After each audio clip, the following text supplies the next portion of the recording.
Pemeriksaan barang bukti perangkat komputer sebagaimana dimaksud dalam pasal 17 wajib memenuhi persyaratan teknis sebagai berikut. A. Penanganan barang bukti komputer yang berkaitan dengan data yang tersimpan dalam hard disk atau penyimpanan data lainnya dari sejak penanganan pertama harus sesuai dengan tata cara yang berlaku, karena barang bukti memiliki sifat yang mudah hilang ataupun berubah. Dan bila penyidik tidak memahami tata cara penyitaan barang bukti komputer, dapat meminta bantuan lapor Polri. B. Barang bukti dikirimkan secara lengkap dengan seluruh sistemnya. C. Barang bukti dibungkus, diikat, dilap, disegel, dan diberi label. Dan D. Pengiriman barang bukti ke lapor Polri dapat melalui pos paket ataupun kurir. Bahwa ternyata dalam kasus ini barang bukti rekaman CCTV diambil tidak sesuai dengan prosedur yang telah ditetapkan dalam Perkap nomor 10 tahun 2009. Bahkan lebih anehnya lagi, tidak diketahui siapa orang yang mengambil barang bukti tersebut. Selain daripada itu, ternyata decoder video record pun yang menyimpan rekaman CCTV yang asli ternyata sudah kosong. Padahal DVR tersebut seharusnya juga diperiksa untuk mengetahui originalitas daripada rekaman CCTV tersebut. Oleh karena itulah selama ini telah terjadi kesesatan dalam pemeriksaan perkara ini. Kita tidak tahu bagaimana kebenaran daripada rekaman CCTV yang diputar di persidangan. Dan itulah yang kami curigai selama ini dan selalu kami bantah berulang-ulang. Bahwa dari awal kami sudah melakukan pembelaan dengan menyatakan bahwa rekaman CCTV yang diputar di persidangan telah dipotong-potong. Akan tetapi pada waktu itu kami tidak ada bukti potongan video rekaman CCTV tersebut, sehingga hakim mengabaikannya. Namun akhirnya sekarang kami menemukan potongan itu yang dapat membuktikan bahwa ternyata memang benar CCTV ini tidak utuh lagi dari awalnya hingga akhirnya.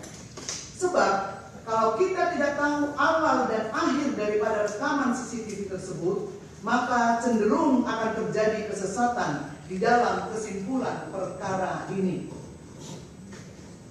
Bahwa dari rangkaian cerita yang ada, kami menemukan satu bukti yang merupakan novum, yang membuktikan bahwa ternyata ada potongan video yang merupakan bagian daripada rekaman CCTV yang selama ini tidak pernah ditampilkan di dalam persidangan. Novum tersebut terdapat di dalam sebuah compact disc ataupun CD yang diperoleh dari TV One dan berisi rekaman tayangan acara wawancara Karni Ilyas dengan ayah Mirna yang bernama Dermawan Salihin tanggal 7 Oktober 2023. Di dalam acara wawancara tersebut, saksi Dermawan Salihin mengakui secara tegas bahwa ada bagian rekaman CCTV restoran Oliver yang selama ini dia miliki ataupun dia simpan dan belum pernah ditampilkan di persidangan. Untuk lebih jelasnya, kami kutip pernyataan saksi Dermawan Salihin dalam wawancara itu sebagai berikut. Karni Ilyas, oke, dia ada cyanida, tapi dia memasukkan itu tidak ada buktinya. Saksi Dermawan Salihin, ada gerakan piksel doang, memang nggak kelihatan secara jelas. Nah, makanya tolong ditayangkan ini, om punya nih. Dia juga masukkan sesuatu nih, bisa nggak? Bisa nggak? Ini dia nih. Ini dia masukin sesuatu nih, cyanida nih. Ini kita di Polda waktu itu rame-rame sama Pak Tito, Pak Krisna. Jadi kita potong dulu ini, lagi tunggu, loading dulu. Karni Ilyas, kok Pak Tito ikut turun tangan? Dermawan Salihin, Pak Tito melihat ini, justru dia panas tuh. Wah, lu bukanlah sidangnya nih saintifik, rame nih, dia bilang begitu. Tuh lihat tuh, ini kenapa kita nggak keluarkan dulu waktu sidang? Kita nggak mau dia dihukum mati, biarin dia kesiksa, kalau bisa seumur hidup.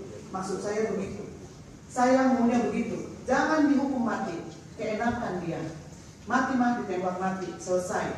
Nah ini polisi sampai teriak-teriak kesenangan. Yang mana, ulang ya, perhatikan tangan kiri dia. Ini belum pernah dikeluarkan bukti ini. Jadi polisi sangat senang sekali itu hari sampai lompat-lompat. Bahwa seandainya barang bukti ini dulu ada di dalam pemeriksaan perkara ini, maka sudah pasti kesimpulan dan putusan hakim akan berbeda. Karena dengan terbuktinya ada bagian dari rekaman CCTV yang telah disembunyikan, membuktikan bahwa semua rekaman CCTV yang dihadirkan di persidangan menjadi tidak sempurna. Skenario yang ditampilkan dalam perkara ini tidak sempurna. Lagi pula, kalau notebook ini kami temukan dulu, ternyata potongan dari rekaman CCTV tersebut juga diduga telah direkayasa. Jadi, apabila fakta ini telah diketahui sejak dulu, maka sudah membuktikan bahwa betul-betul seluruh rekaman CCTV, baik yang dihadirkan penuntut umum di persidangan, maupun yang dimiliki ataupun disimpan oleh saksi Dermawan Salihin adalah tidak sempurna. Originalitasnya tidak sama lagi karena diduga telah direkayasa. Sehingga kesimpulan yang akan diambil oleh hakim pun pasti akan berbeda apabila fakta ini telah diketahui dari dulu. Tentunya pemohon peninjauan kembali seharusnya tidak bisa dinyatakan bersalah dengan didasarkan pada rekaman CCTV yang diduga direkayasa tersebut.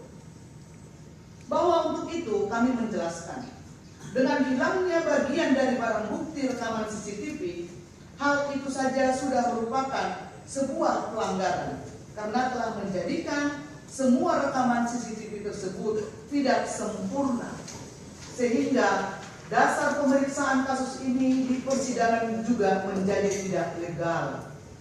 Rangkaian cerita yang diperoleh dari rekaman CCTV tersebut menjadi terputus. Adegan-adegan yang ditayangkan di persidangan selama ini menjadi terputus dan tidak bisa menggambarkan kejadian yang sebenarnya, sehingga mengakibatkan hakim tidak bisa mengambil keputusan secara sempurna. Dengan demikian, fakta ini apabila kita kaitkan dengan keterangan ahli digital forensik Christopher Harimandrianto dan Muhammad Nuh Al-Azhar, maka jelaslah bahwa ternyata bukan hanya rekaman CCTV tersebut diduga telah direkayasa, karena ternyata selama ini ada bagian yang disembunyikan saksi Dermawan Salihin dan tidak pernah ditampilkan di persidangan. Ternyata rekaman CCTV yang diputar di persidangan itu sendiri juga diduga telah direkayasa. Untuk itu akan kami uraikan satu persatu mengenai dugaan rekayasa tersebut dalam memori peninjauan kembali aku, dan akan dibuktikan dengan keterangan dari ahli digital Wismon Sianipar yang akan kami ajukan ataupun hadirkan di persidangan sebagai ahli.